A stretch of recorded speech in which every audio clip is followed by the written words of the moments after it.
Let me tell y'all something. When I tell you the devil tried it today, he tried me today. Oh, y'all. Child.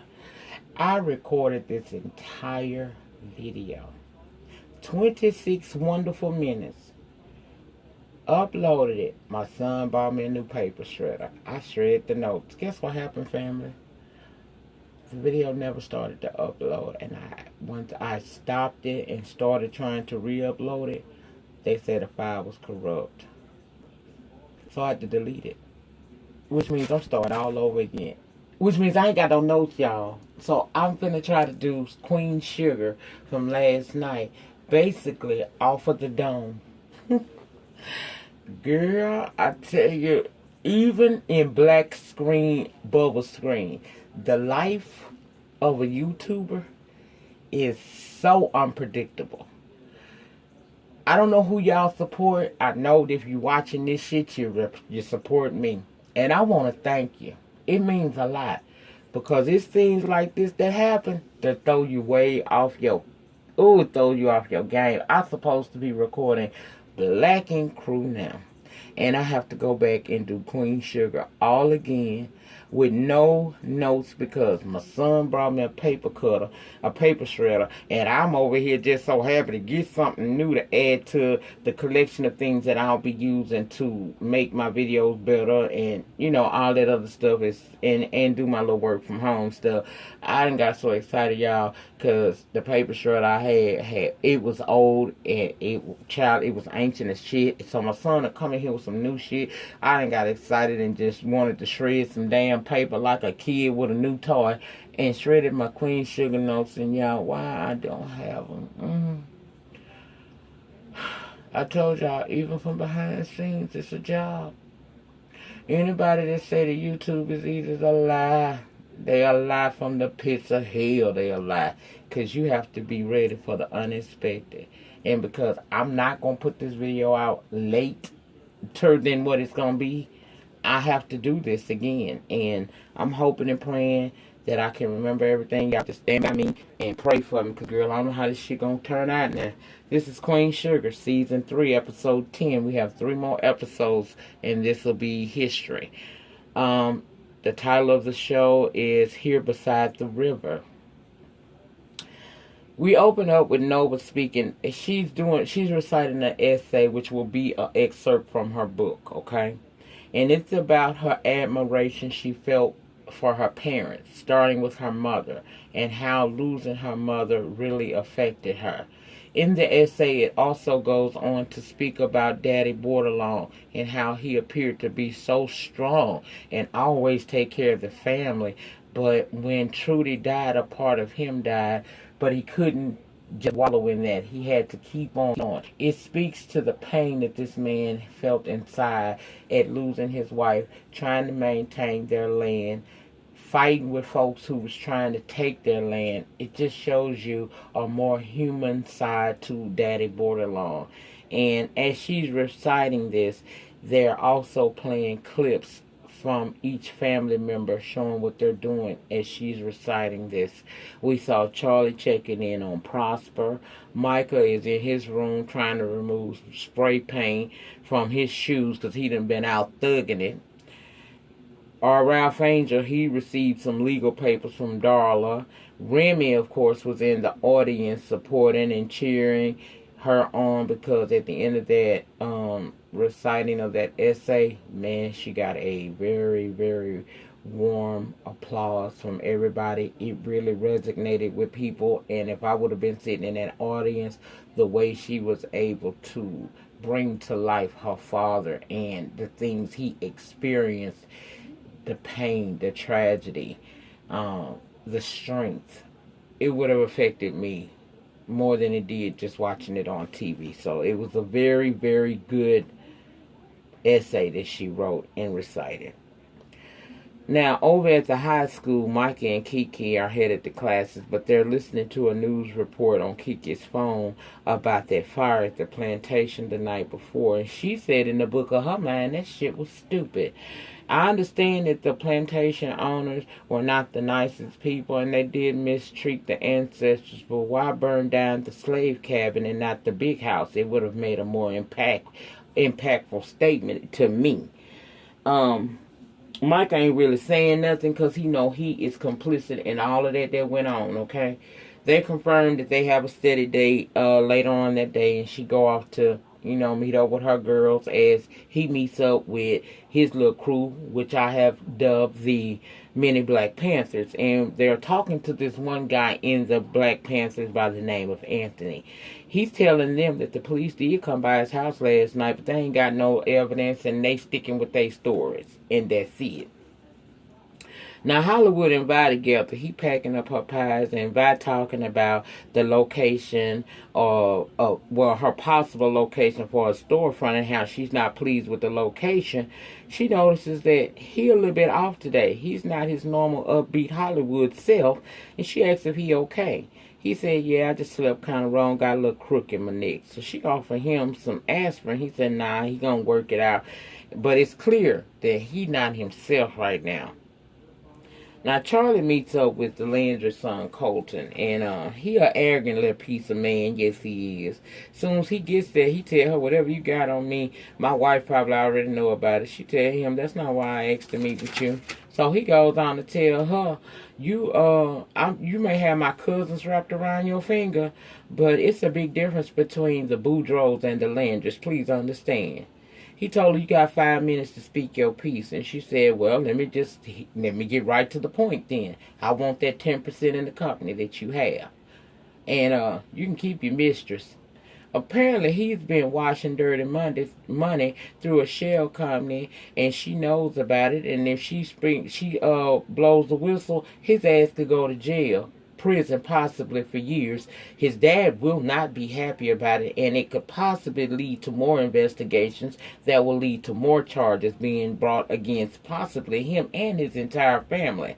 So, where there's smoke, there's fire. He knows that. She leaves him with a choice. Take your daddy down, or I take you down. Ralph Angel and Blue at the farmhouse getting ready for their day as always, and there's a knock at the door.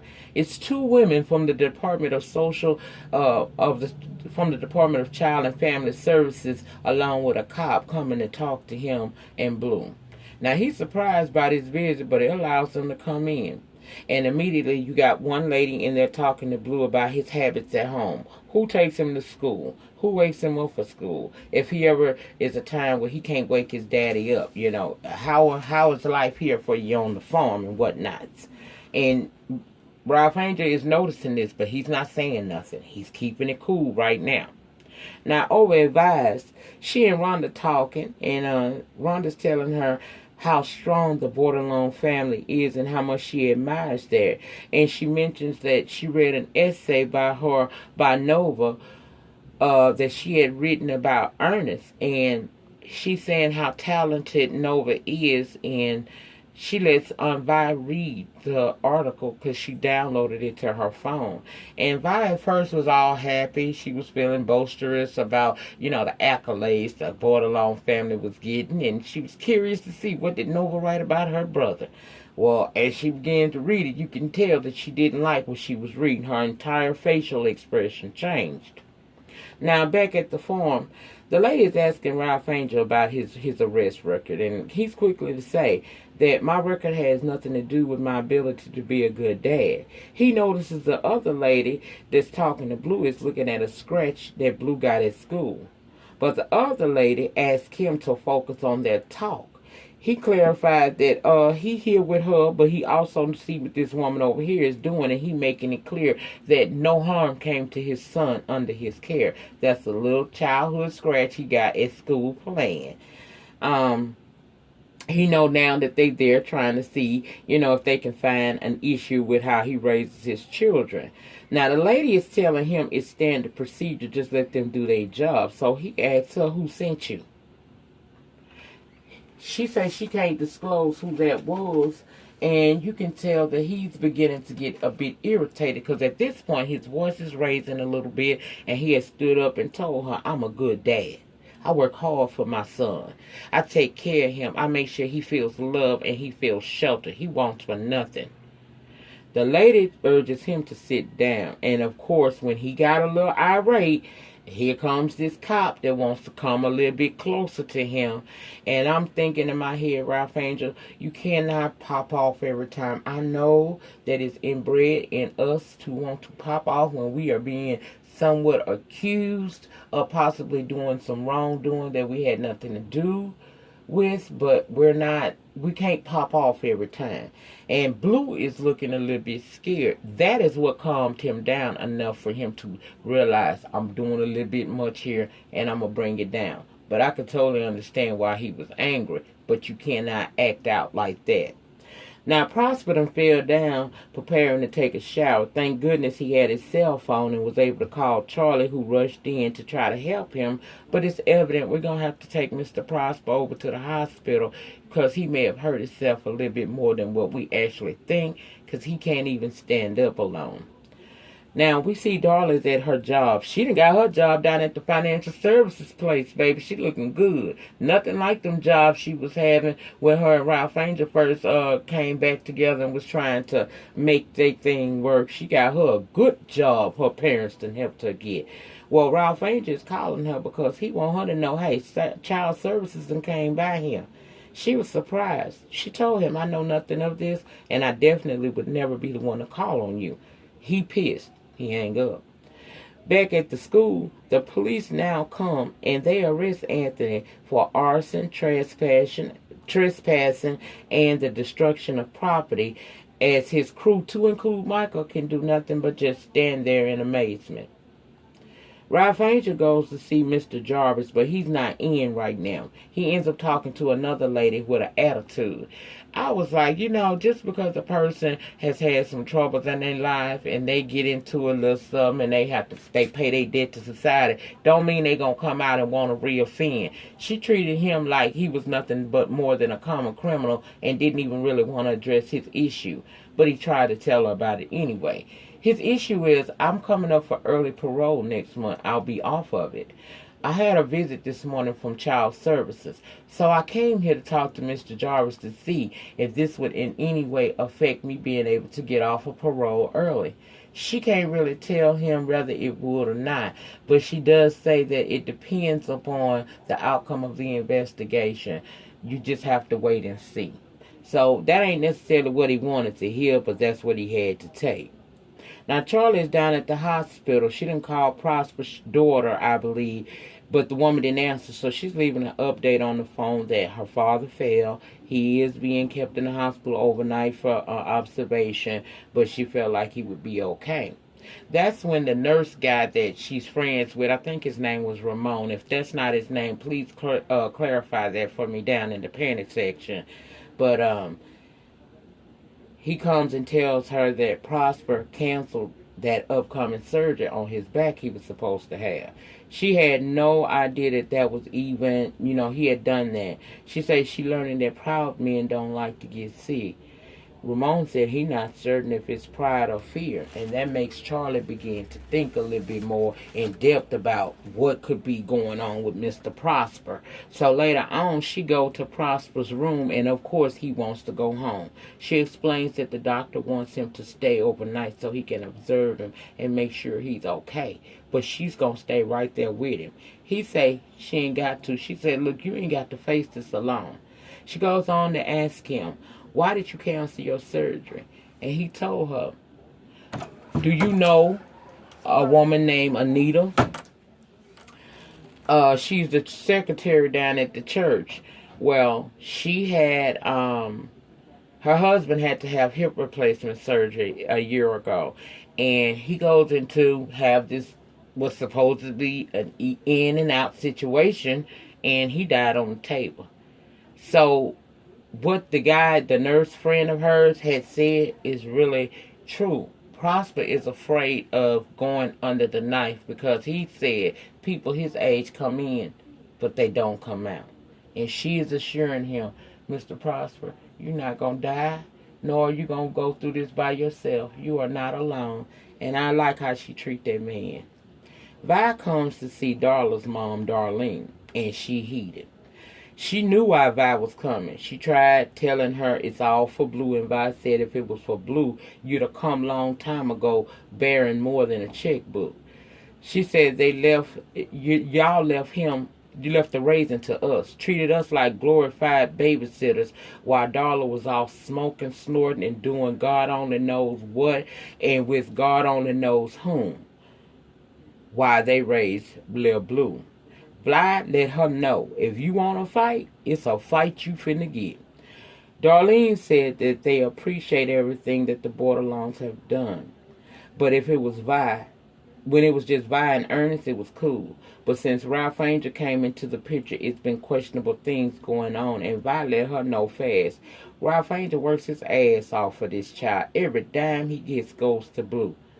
And how would you know how he's being taken care of? Because while we down here slaving and making sure that he's safe, loved, and happy, you and your daughter was up in D.C. resting. So how would you know? Darlene said it's unstable because he's bouncing from home to home while Ralph Angel work all those hours. Well, I felt like, well, bitch, what you want him to do? He got to take care and provide for the child. If he don't do that, you're going to call him a deadbeat dad and say he ain't worth nothing. So what you want him to do? Even if he agrees to the 70-30 split with Darla, it's still going to be times where he's not there and he's with his father. It's going to be times when he's with his father and not there. So what's the point? The only way you can make sure Blue is in a stable home where he's not bouncing is if Darla and Ralph Angel had made it. And because of your hoe-ass daughter and her hoe-ass tactics, that can't be a reality. So either way, he's going to be going from home to home. Darla mom says that Ralph Angel had criminals working at the farm. There was a lot of drinking and whatnot. And Blue is starting to wet the bed and show other signs that he's crying out because of all the stuff that he done been through. Vi said, she also told Vi that, they could provide the best care. And they got the money to be able to spend it so that Blue gets everything he needs. And Vi said, oh, like you did your daughter? And you see how she turned out? She went on to say that if Vi was in her shoes, what would she do? And she said Ralph Angel might not even be Blue's biological father, and Vi had to get her together. Ralph Angel is more parent to Blue than Darla ever has been and ever probably will be. Blue is a borderline, DNA or not. She said, I'd be damned if you, child services, or your damn daughter ever try to tell me any differently. If you want to fight, you got one. And she left her with that. Now back at the station, Ralph Angel meets up with Twan, and I was glad because Twan had to explain to him first and foremost, social services only trying to make sure that Blue is in a happy and stable home. They're not necessarily against you. But man, let me tell you something. I was just like you. I was angry, and it came out every chance it got a chance. Anytime I felt somebody was against me or trying to hurt me, I reacted. But you're going to have to learn, Ralph Angel, that you cannot be angry. You can't be the typical, stereotypical angry black man with every situation. People are only going to perceive you by what you present to them. And if you want these people to understand that you're a loving father who only wants the best for your son, then that anger and aggression, you're going to have to learn how to internalize that and deal with it at a different time. You can't come off angry all the time. I was just like you. And that's something Ralph Angel had to learn. It's okay for you to be angry, but it's not okay for you to be a hothead and blow up at any time something's not sounding the way you want it to sound or something's not going the way you want it to go. You're going to have to humble yourself. And you're going to have to learn how to deal with your issues. Because if you don't, the very thing that these people can do will happen. They're going to separate you and your child. He needed to hear that. Now, Darla done come home to her mama and one of them child services ladies in her house. And the lady wants to talk with Darla. Darlene is jumping in talking about, I hope you don't mind, I showed him Blue's room and he's so happy when he's here. And the look in Darla's face said it all. I ain't here for what you trying to do. I ain't trying to take this man away from his son. This child away from his father. I don't like all of this. But she asked the social service lady, did you come to talk to me or did you come to talk to us? The lady said, I came to talk to you. Basically, she telling her mama, well, then won't you let me tend to my own affairs right here? And her mama realized in that moment she crossed the line and she hightailed it on up out of there. The guy Ramon, I think that's his name, y'all, the nurse guy friend of Charlie. He came in to bring Prosper a blanket, and he tells Charlie, I'm going to stay with you. She said he ain't got to, but he said, I'm going to stay with you. Now, Nova go see Aunt Vi, and Aunt Vi ain't feeling her ass. She feels like Nova disrespected her brother and made him sound weak. Even when Nova said that the feedback she was getting was all positive and it opened up conversation pieces for people, she still wasn't trying to hear that. Vi ended up telling her, look, I don't know what's going on with you, but you need to fix what's wrong with you. Now, I love you and I'm always going to love you, but this right here, you off with, and I don't like it, and you need to fix it. Now, I don't agree with that. I feel like she was feeding into that old cliche, what happens in this house stays in this house. Sometimes if what's happening in this house is hurt me, I'm going to talk about it. And if what's happening inside this house can heal me and others, it's worth the conversation. So I didn't agree with Vi on that. Now, Kiki and Michael meet up for their study time, and basically she talking about Aunt's arrest, and she's saying she can't believe he did something so stupid. Micah said, well, maybe to him it's not stupid. As long as there's no proof, he shouldn't have any problem getting out of this situation. That leads her to say, what you know? He admits that he was there. All of them was there, and they had been planning it for weeks. She's surprised and asks, why did he never tell her nothing like this? He said she don't ever want to hang out no more. He said, every time I ask you to hang out with me, well, we can talk and stuff, you always busy. She said, I am busy. I got SATs coming up. And y'all can end up in prison for what y'all have done. He said she the one that told him that he needed to make some noise when he was dealing with that Confederate stuff over at Gardenia. And she reminded him, this is totally different. He asked her what she been doing. She said, I tell you what I have been doing. I've been studying my ass off to qualify for scholarship so I can go to college. She told him to stop acting so damn woke. Because his awakened spirit that's in him has now caused his friend to go to jail. She pissed off. She gets up and get ready to leave. She said that ain't the same Michael that she used to. She don't know who this person is, but this wasn't right. So they had their first little argument, and she leaves. Blue is getting ready for bed, and he asks Ralph Angel why the police came. And Ralph Angel said to make sure that everything is safe.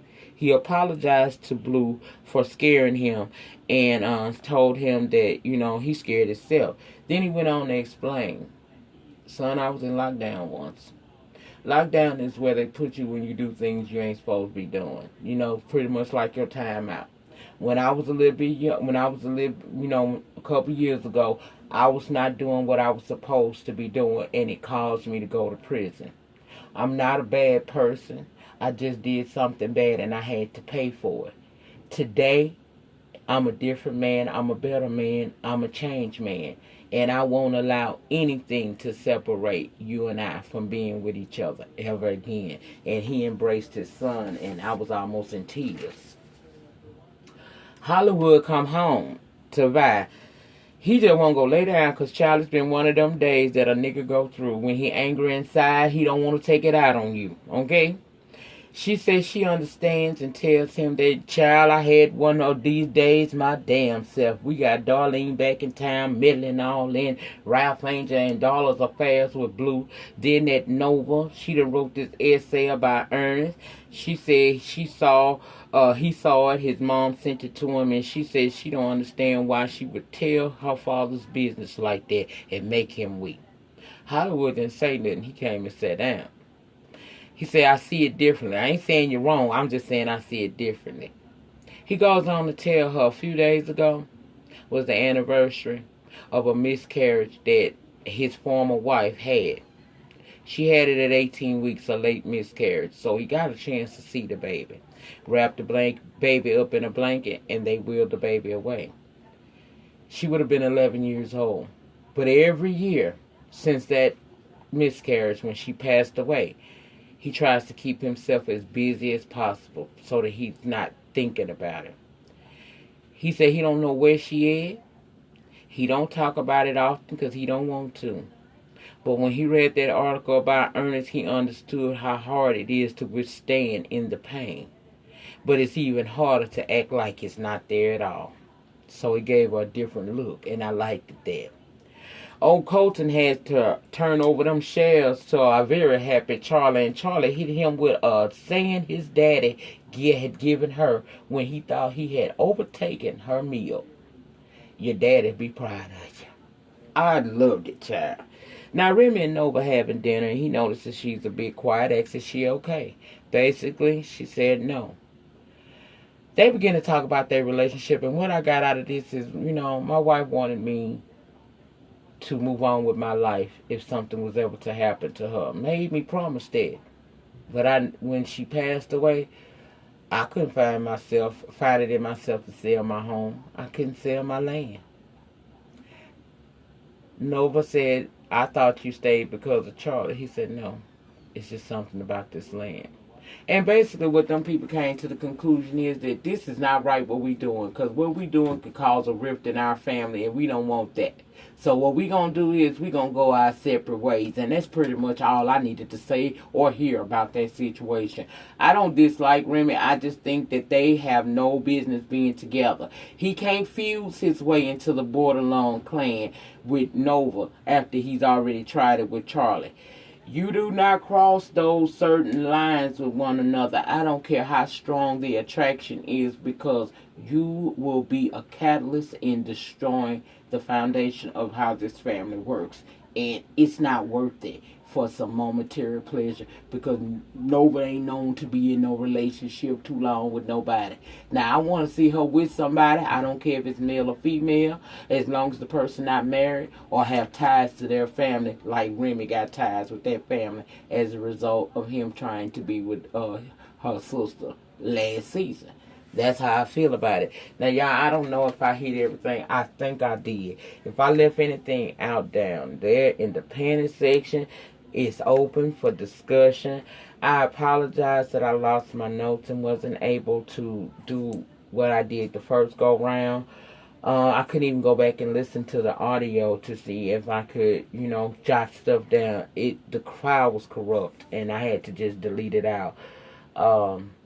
Remember, the depth of your struggle will determine the height of your success. In the meantime, in between time, please remember to rate the video. Ratings get me recognized on these YouTube streets. Subscribe to the channel if you have not subscribed already. If you watching this review, you may have already been here, so you might as well subscribe. Comment in that panic section and share the video, and I will come back with Black Ink Crow. Again, I apologize for this, and I will see you guys sooner than you think. Just stay with me. Peace.